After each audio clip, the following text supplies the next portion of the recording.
सर्वांना जय भीम, जय संविधान.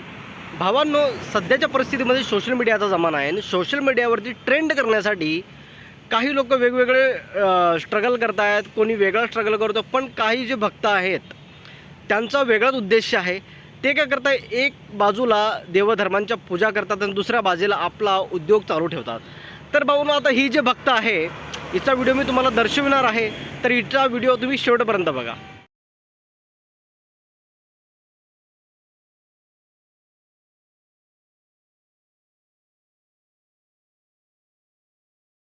तर भावांनो, ही जी मुलगी बघितली तुम्ही, ही मला असं वाटतं की राधाकृष्ण सर्वात या जगामध्ये हिच्या एवढा मोठा भक्त कोणीच नसतात. पण हिनं बॅकग्राऊंडला गाणं लावलं आहे गोपिया आणि जानी आहे. तर भावांनो, गोपियाचं ॲक्च्युअल रूप असं असते का, मी तुम्हाला दर्शवतो आणि कमेंटद्वारे मला नक्कीच कळवा की गोपियांचं जे वास्तविकता आहे, जे गोपियांचं रूप आहे, या लेडीजच्या माध्यमातून असं दर्शवण्याचा प्रयत्न करते ही गोपिया ॲक्च्युअलमध्ये खरंच असं असतात का. मुझे बस दो चीज चाहिए, पहली ठंड और तर दूसरा भावांनो, तुम्ही गोपियांचं लंडन. जे रूप ही दर्शवते गोपी ॲक्च्युअलमध्ये अशा असतात का. आता हिचं म्हणणं आहे की हिला फक्त दोनच वस्तू हव्यात, एक तर थंड आणि दुसरी मी बोलू इच्छित नाही. तुम्हाला कळालं असेल की हिला काय हवं आहे ते.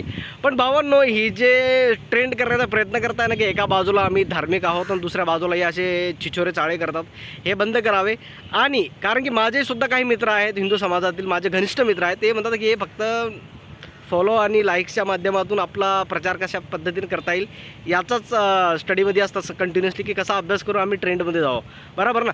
तर भावांनो, माझा उद्देश फक्त एवढाच आहे की काही जे चुकीच्या गोष्टी आहेत ते मी दर्शवत असतो. आणि हा बघा, मी फक्त माझं व्यक्तिमत्व मांडतो, मला कोणाची राय घ्यायची जरूरत नाही. मी फक्त सर्वांना स्वतंत्र आहे आपला मुद्दा मांडावा.